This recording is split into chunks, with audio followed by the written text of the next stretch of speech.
भाजपा नेता व बस्तर के महाराज कमल भंजदेव ने शुक्रवार को राजभवन पहुंचकर राज्यपाल अनुसुईया उइके से मुलाकात की। कमल भंजदेव के साथ आए प्रमुख पुजारी और मांझियों के 60 सदस्य प्रतिनिधि मंडल ने राज्यपाल को बस्तर में बढ़ते आदिवासियों के बढ़ते धर्मांतरण की जानकारी दी। जगदलपुर शहर की अगर बात करें, जहां हम लोग रहते हैं, वहाँ 55 चर्चें बन गई हैं और कुछ जो धर्मांतरण हो रहे हैं, धर्मांतरण करने का भी एक एक्ट है हमारे देश में, जिसमें कि कलेक्टर के पास एक कागज़ होता है, आप खुद से अपना जा करके वहाँ रजिस्टर्ड करके अपने आप को धर्मांतरित कर सकते हैं। मगर अवैध तरीके से धर्मांतरण चल रहा है, उस पर भी रोक लगाई जाए, ये सब मांग लेकर के आए हैं। और कहीं ना कहीं ये बढ़ते जा रहा है और बहुमूल क्षेत्रों में बढ़ने के कारण क्या हो रहा है, आप देख रहे हैं कि उससे कानूनी व्यवस्था भी बिगड़ती है और साथ साथ समाज भी टूटता है। कमल भंजदेव ने राज्यपाल को बताया कि बस्तर क्षेत्र में धर्मांतरण के मामले लगातार बढ़ रहे हैं। बस्तर के लोगों को उनके मूल देवी देवताओं की पूजा करने से रोका जा रहा है। इससे आदिवासी समाज की संस्कृति को लुप्त होने का खतरा है।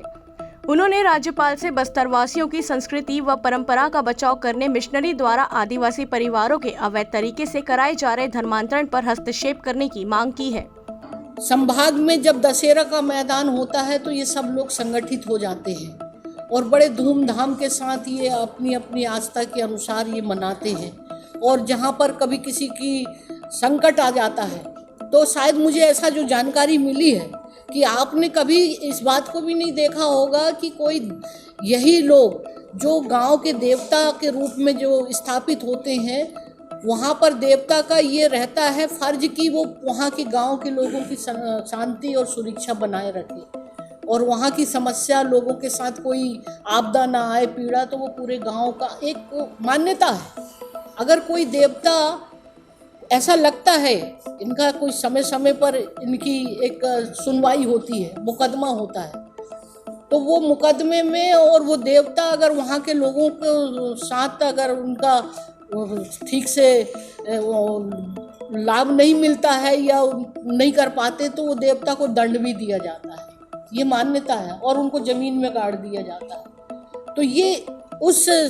मतलब समय से ये परंपरा चली आ रही है। लेकिन आज वर्तमान में जो धर्मांतरण को लेकर ये जो बात इन्होंने रखी है, जो बार बार मैंने पहले भी आपके मीडिया के माध्यम से कहा था, देखिए कानून का है, इसमें कोई जबरन,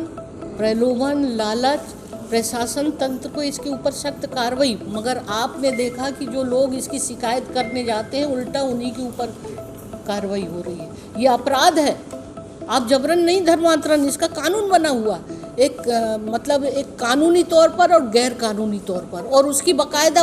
कलेक्टर, एसपी को इसकी जानकारी दी जाना चाहिए जो भी होता है, लेकिन ये बताया नहीं जाता। और इस तरह से ये परेशान तो हैं ये सब लोग, समाज के प्रमुख।